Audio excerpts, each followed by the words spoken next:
भारत में आज भी जातिवाद जैसी सामाजिक बुराइयां हमारे समाज की नींव को कमजोर कर रही हैं। कानून भले ही सबको समान अधिकार देता हो, लेकिन जमीनी हकीकत कुछ और ही है। ऐसा ही एक चौंकाने वाला मामला ओडिशा के रायगढ़ जिले से सामने आया है, जहां अंतरजातीय विवाह करने पर एक परिवार को ऐसी अमानवीय परंपराओं से गुजरना पड़ा जिसे सुनकर आज भी यकीन करना मुश्किल है। ये घटना काशीपुर ब्लॉक के बैंगनगुड़ा गांव की है, जहां एक लड़की ने प्रेम विवाह करते हुए अपने गांव से बाहर एक अनुसूचित जाति एससी के युवक से शादी कर ली।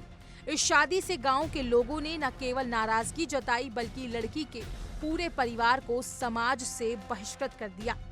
गांव वालों के दबाव में लड़की के परिवार को वापस अपनी जाति में स्वीकार करने के लिए शुद्धिकरण की प्रक्रिया से गुजरना पड़ा। ये कोई धार्मिक कर्मकांड नहीं था, बल्कि एक अमानवीय और प्रताड़नात्मक रस्म थी, जिसके तहत उन्हें जानवरों की बलि देनी पड़ी और करीब 40 लोगों को मुंडन भी कराया गया। ये सब केवल इसलिए किया गया क्योंकि उन्होंने जातिगत सीमा को पार करते हुए एक ऐसी शादी को स्वीकार किया जो पूरी तरह से कानूनन वैध है।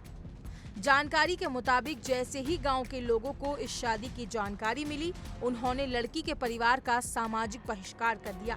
इसके बाद परिवार पर दबाव बनाया गया कि यदि वो फिर से अपनी जाति और समुदाय में वापस आना चाहते हैं तो उन्हें बलिदान और मुंडन जैसे शुद्धिकरण अनुष्ठानों से गुजरना होगा। दबाव इतना ज्यादा था कि परिवार ने ये सब सहन करने का फैसला लिया।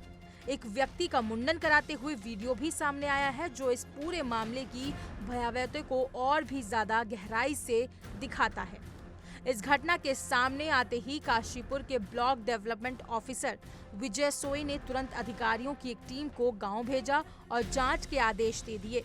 उन्होंने ये भी कहा कि जांच के बाद यदि कोई दोषी पाया गया तो सख्त कानूनी कार्रवाई की जाएगी।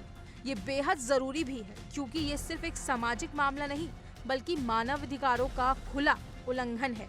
ये घटना सिर्फ बैंगनगुड़ा गांव की कहानी नहीं है, बल्कि ये भारत के कई हिस्सों की एक कड़वी सच्चाई को उजागर करता है, जहां आज भी जाति के नाम पर प्रेम, विवाह और व्यक्तिगत स्वतंत्रता को सामाजिक दंड झेलना पड़ता है। संविधान द्वारा दिए गए अधिकार जैसे कि समानता, व्यक्तिगत स्वतंत्रता और सम्मान से जीने का हक ऐसे मामलों में पूरी तरह कुचला जा रहा है। किसी भी व्यक्ति को अपनी मर्जी से विवाह करने की आजादी है, लेकिन जब समाज रूढ़ियों में जकड़ा हो तब ये अधिकार सिर्फ कागजों तक सीमित रह जाता है। ऐसी घटनाएं ये भी दिखाती हैं कि कैसे सामाजिक बहिष्कार और दबाव के जरिए एक पूरे परिवार को मानसिक और शारीरिक प्रताड़ना दी जाती है। ये घटना सिर्फ अंतरजातीय विवाह का मामला नहीं, बल्कि ये सवाल उठाती है कि क्या आज़ादी के 75 साल बाद भी हम विचारों और सामाजिक दृष्टिकोण से सच में आज़ाद हैं। सरकार और प्रशासन की जिम्मेदारी है कि ऐसे मामलों को गंभीरता से लें और दोषियों को सजा दिलवाएं। साथ ही समाज को जागरूक करने की जरूरत है कि प्यार, विवाह और समानता का अधिकार हर नागरिक का जन्मसिद्ध हक है।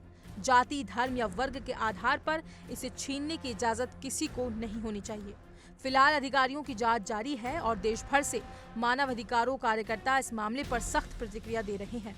ये समय है जब हम सभी को मिलकर ऐसी कुप्रथाओं और जातिवादी सोच के खिलाफ आवाज उठानी चाहिए, ताकि आने वाली पीढ़ियां ऐसे अपमानजनक और असंवैधानिक दबाव से बच सकें। फिलहाल इस खबर में इतना ही। अपनी राय कमेंट सेक्शन में जरूर साझा करें और ऐसी तमाम हर बड़ी अपडेट के लिए इंडिया डेली को सब्सक्राइब करना ना भूलें।